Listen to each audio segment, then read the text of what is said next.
Filha da puta!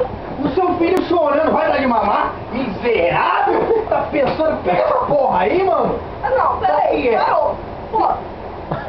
Pô, seu filho chorando, tô aí cozida. Tá, vai vendo então. Qual que é?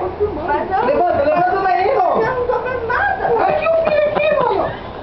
Mas que filho? Pô, me fudi pra fazer isso aí, cara. Mas que é? Me ganhou o filho. Ué, que isso aí? Você tá pensando que o quê? Que é fácil, não é? Eu tô ganhando só pra fazer uma esquerda na vida agora. Ah, qual que é? Levanta daí, sua comédia.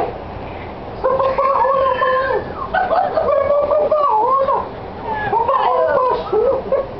Ah, tá pensando que o quê? Ô, meu, você tá de óculos, mano? Se fuder. Você tá de óculos? Você tá bem azeitado aí? Você acha que eu tô bêbada? Qual que é? É, faz um corte aí, quero ver.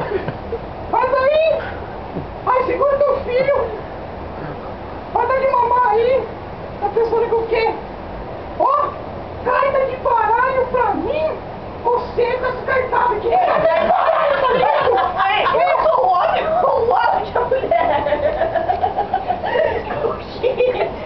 Vai querer carta de baralho pra mim, mó descartável, mano. Tudo bem. Eu sou descartável pra você? Então eu vou tomar o Neusaldina, porque eu não aguento. Eu não aguento mais se cralhando meu ouvido todo dia. Por quê? Só tava uma cervejinha. Uma cervejinha? Você tomou uma de milhão de cerveja já? Tá pensando com o quê? Milhão de cerveja? É, você tô te falando. Tá pensando que o quê? Que cerveja é o quê? É, vai vendo, o que tá pensando? Hã? Ah, é? Você vai vendo. Cerveja não é igual álcool de carro, não. Isso aí você já vai mijar logo de uma vez. Vai acabar com o meu dinheiro? É, pensa que o quê? Mas é claro que cerveja é álcool. Vai ser o quê? Se fosse não tivesse álcool, eu ia tomar o rolô. Mas olha, louca do céu! Não sei onde que eu não tô com a cabeça que não te vi logo da mão, tá? Meu amor. A sorte sua é que você parece um girassol.